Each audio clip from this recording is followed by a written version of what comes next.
Hello all, here's a shortened video to explain spine stability and thoughts on resilient and competent movement. The story starts 30 years ago.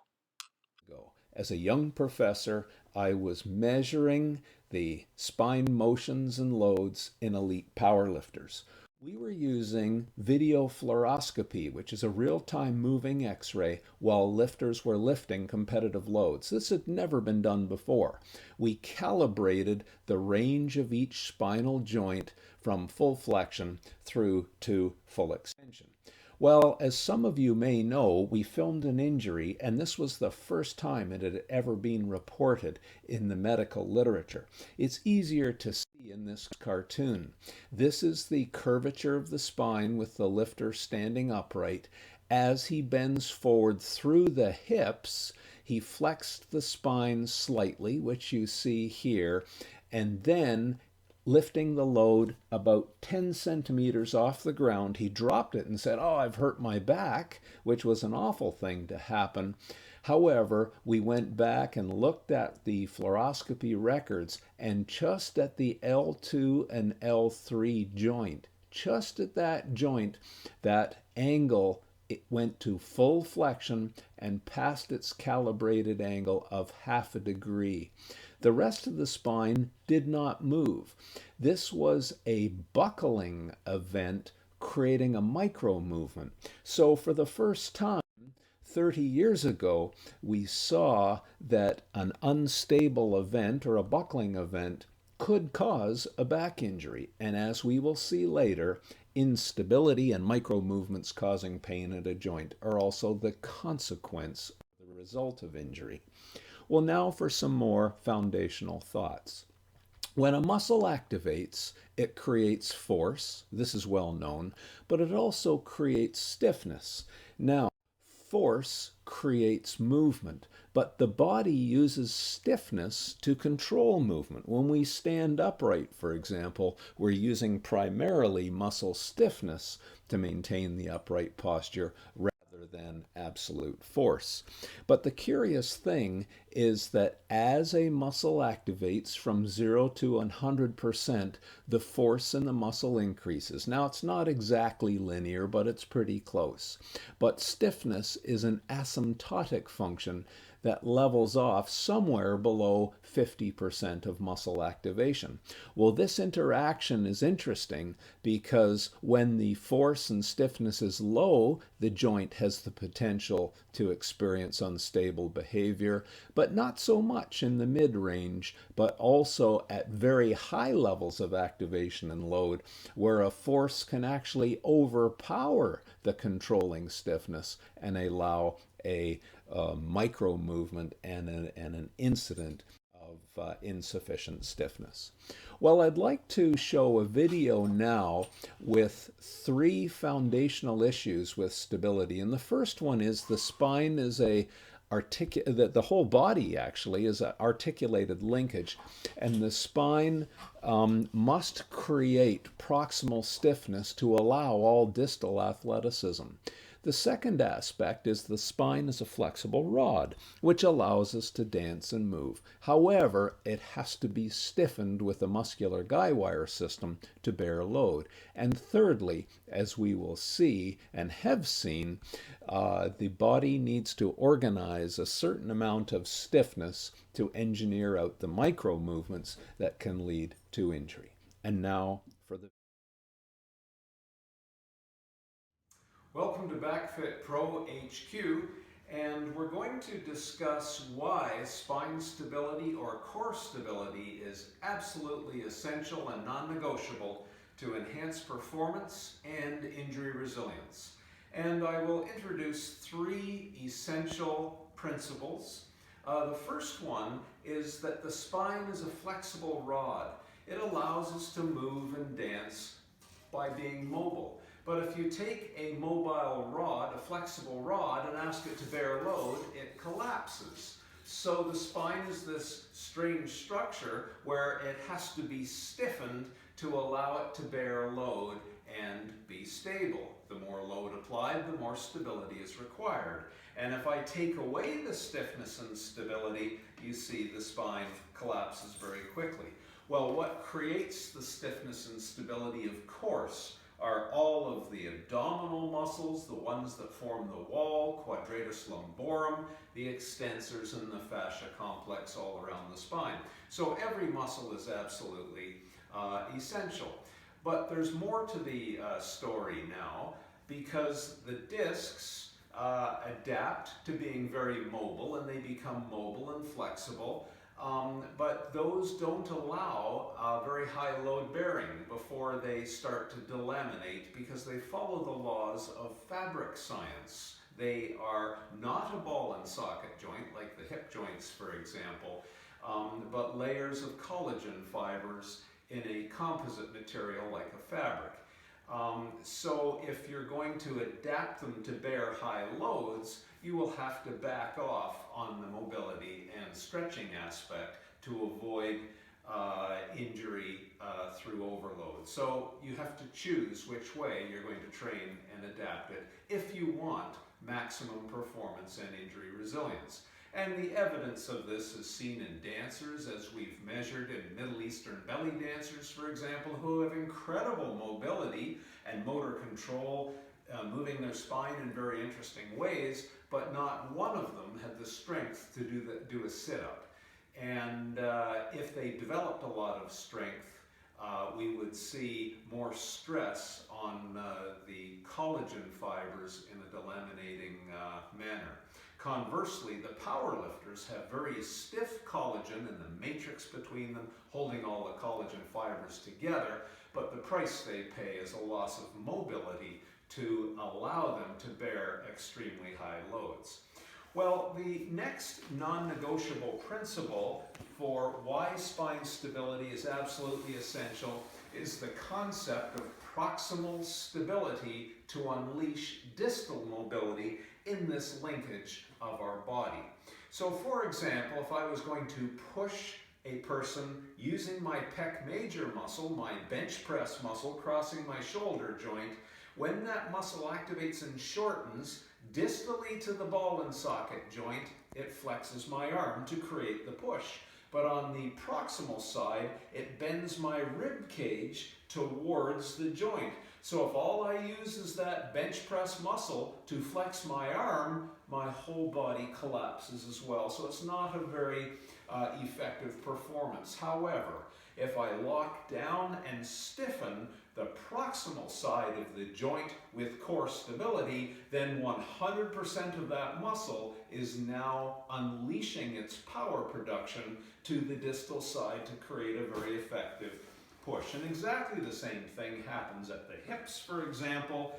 The muscles that cross the hip connect to the pelvis. If I flexed the femur around, the spine would also bend at the same time, which would allow the power production developed in the hip to be leaked across proximally. But if we stiffen the core, 100% of the power is directed to moving the limb. So to run fast, cut hard, kick hard, etc. requires proximal stiffness and stability.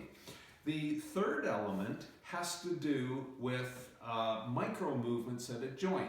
And when a spinal joint becomes damaged, it loses its inherent stiffness and therefore its stability. So when I move this spine, I probe it and push it in flexion and extension, and I twist it, you will see which joint lacks stability. It's this one right here. And as you see, there's very large movement taking place at that one joint. Now the brain, sensing instability at a joint like that, shuts down the neural drive. It won't allow your brain to send out full strength neural drive to the muscles. It holds it back a little bit. It's like having a limp in your leg and you can't put full power to the leg, inhibiting performance.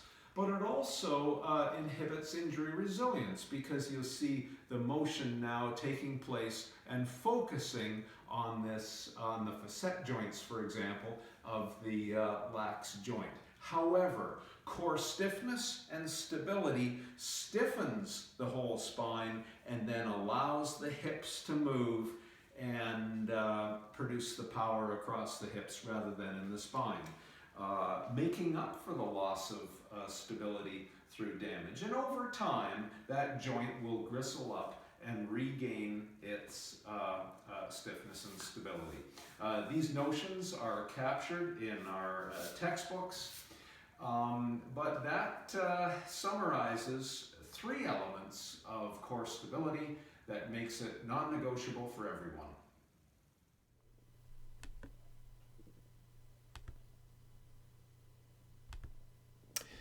Well, we weren't the first to recognize that the muscles act as a guy wire system to allow the spine or a mass to bear load.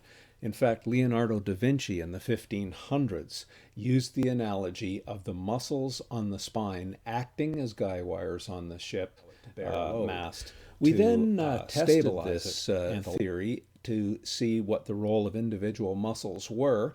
We had people load weight into these buckets up to 40 kilos per bucket, and we measured with electromyography which muscles activated and the level. And what was so interesting, and I might add that we guided in needle electrodes into the deep muscles of the spine, the psoas, quadratus, 3 layers of the abdominal wall, etc.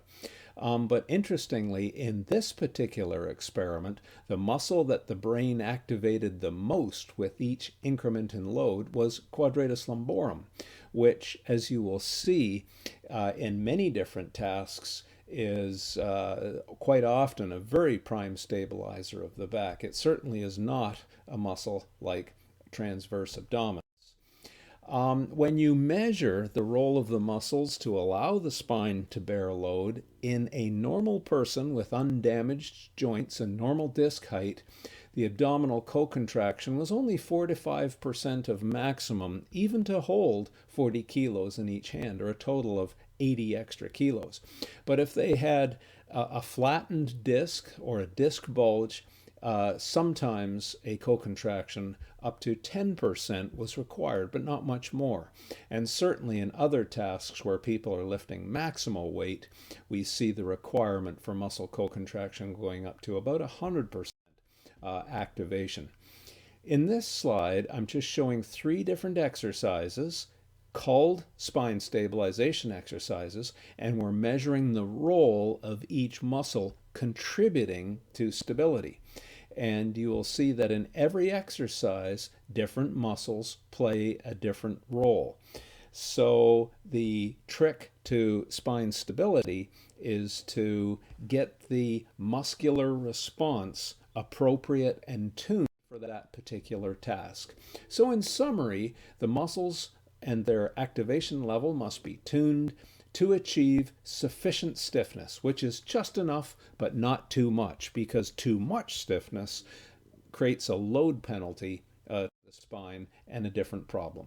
Well, for some reason, MRIs have become linked with pain, and it's a bit of an issue because MRIs are collected while the person lays on a table, which is very stabilizing. But if they stood up, we would start to see some of the micro movements taking place, and which are linked directly to pain. So there is unstable joint behavior very grossly and very graphically. Our next study looked at measuring the micro movements and their link to pain. So first of all, we had to develop the system for watching video fluoroscopy renditions. So let's look at a recent injury, an instability, and a little bit of lost disc height. And what we'll see, if I just go on to pointer options and arrows, there we are, and we'll make it visible. I will run the tape, and you're going to see an instability occurring just right there.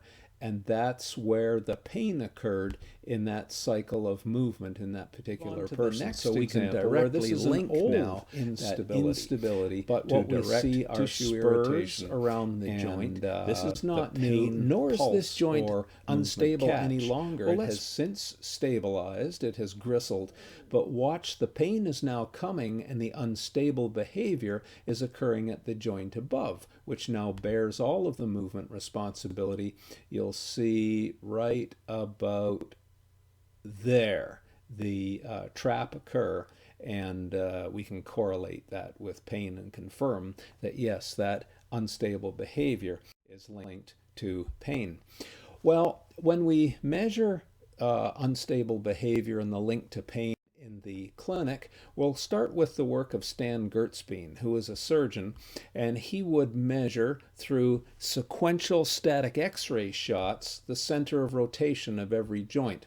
And a healthy joint with stable behavior has the center of rotation somewhere inside the disc.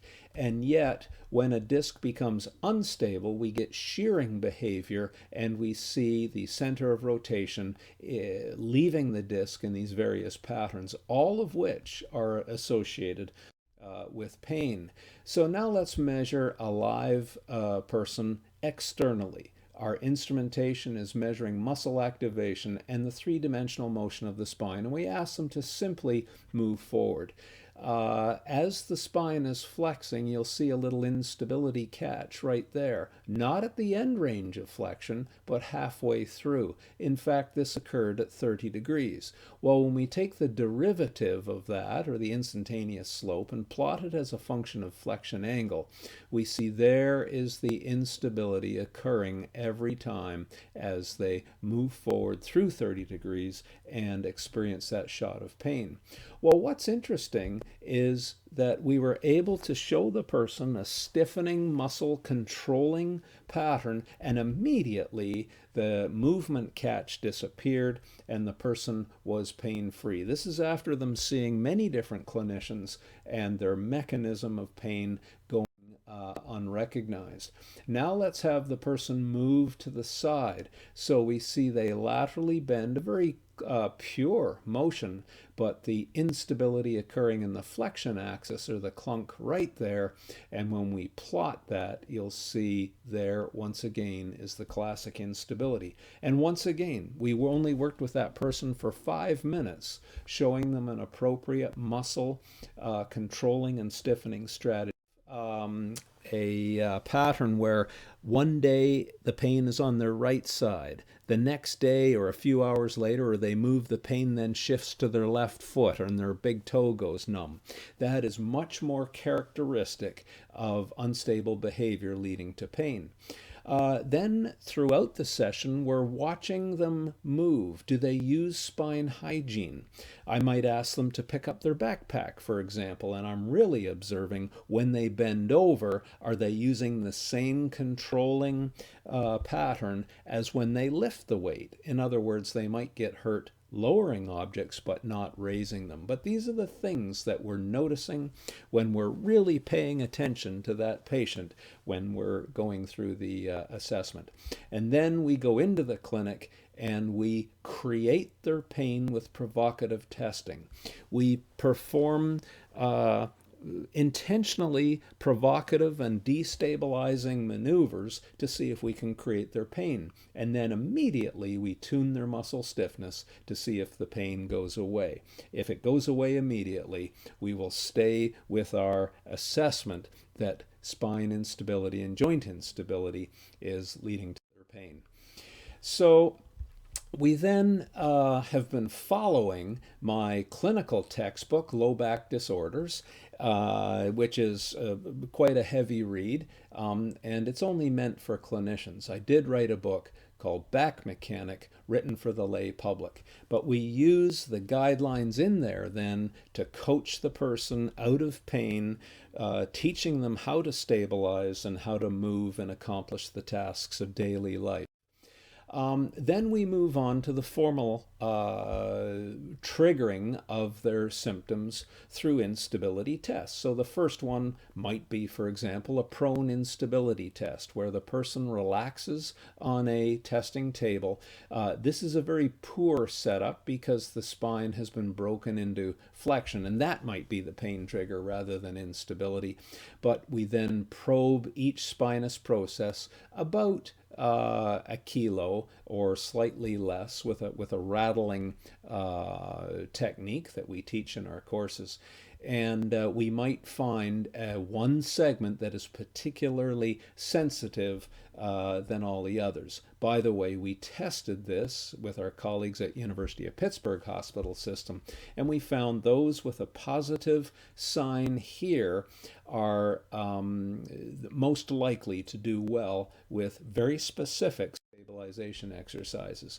Then we ask the client who is experiencing pain to squeeze the glutes and raise the legs, and we adjust the amount of muscle bracing, the level of the leg raise, etc., seeing if the pain diminishes, or in an ideal sense it may even completely disappear. But there be a first test. But that's a sagittal plane instability. Let's look at a lateral shear instability, for example. And if so, for example, having them stand upright and performing a Pallof press would increase their pain from the instability, and it would be a very contraindicated test. And how we would find that would be the lateral shearing test, where we pull gently on the iliac crest and forward on the shoulder, holding it down, creating a lateral shear across the spine.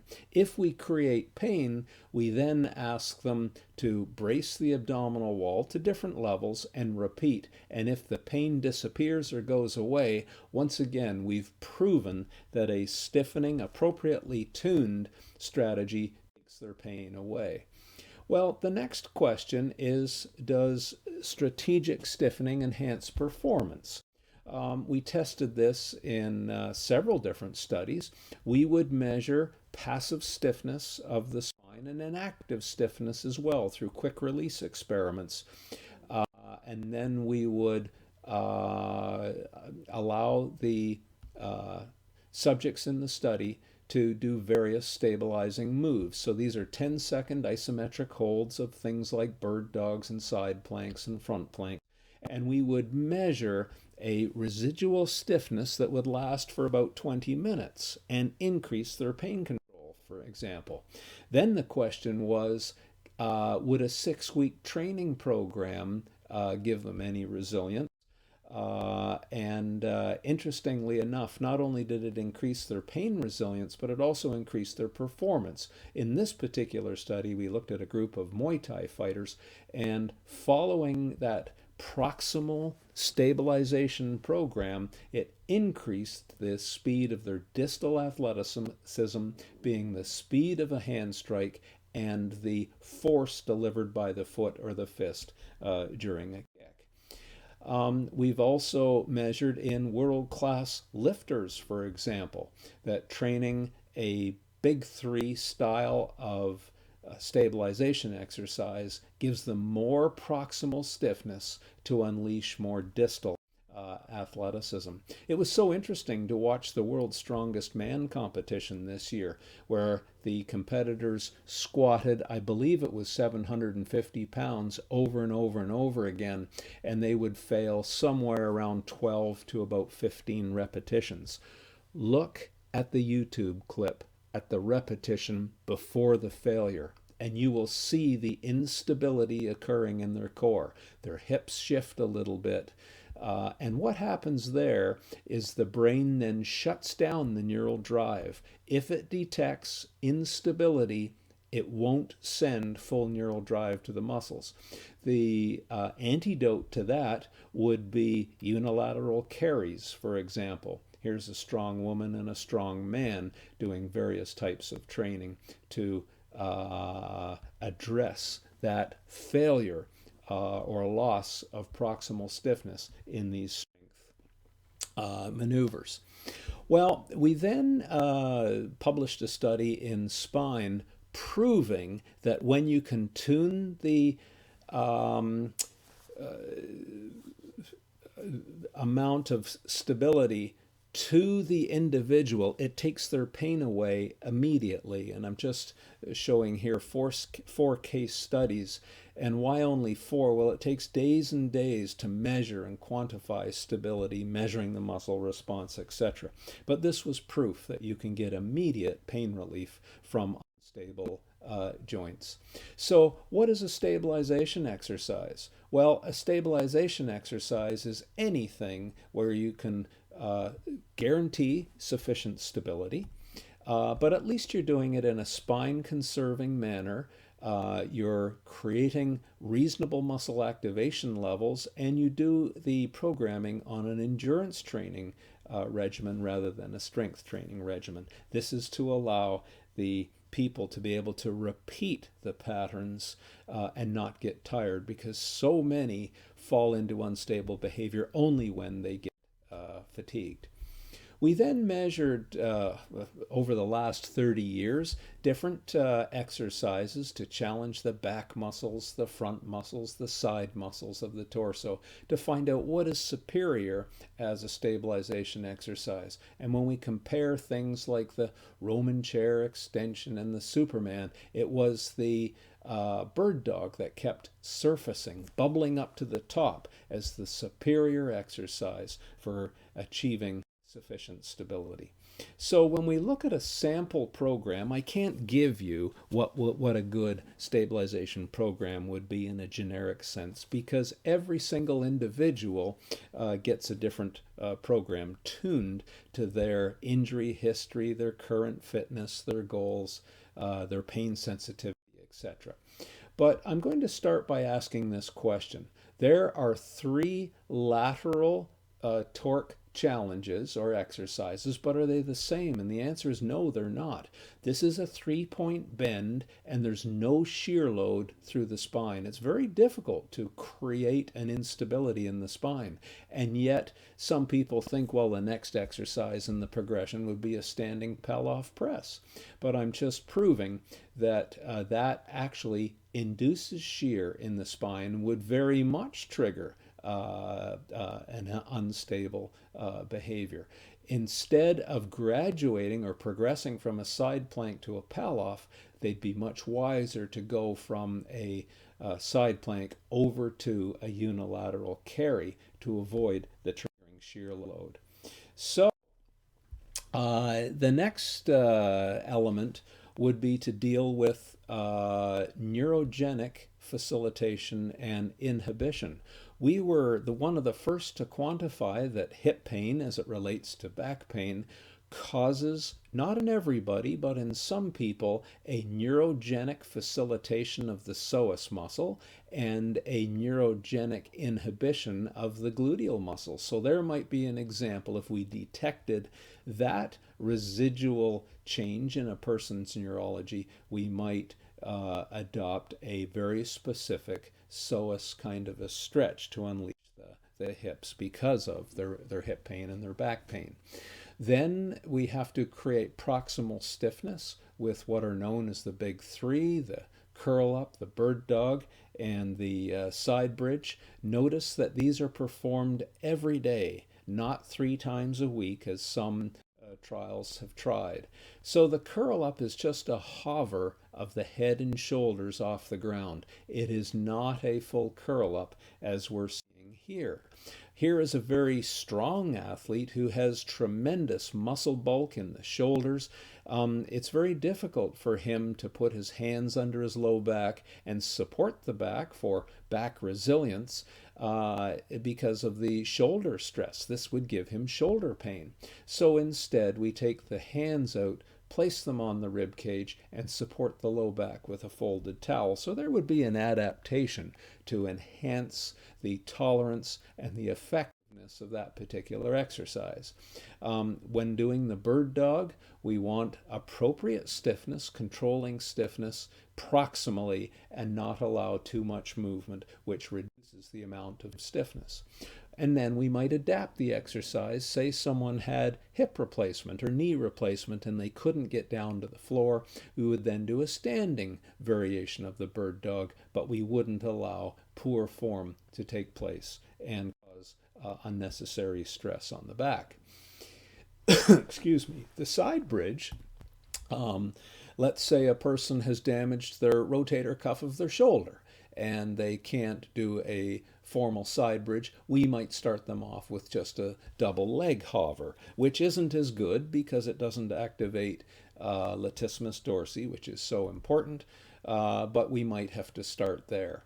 And then we look at the side bridge from the elbow and knees, for example, graduate to the elbows and feet, and then to pick up the neuromuscular compartments, we would then have the person roll forward and roll back through the ball and socket joints, the shoulder and the hip, to challenge the various neuromuscular compartments of the abdominal wall. Then a walking program is non-negotiable.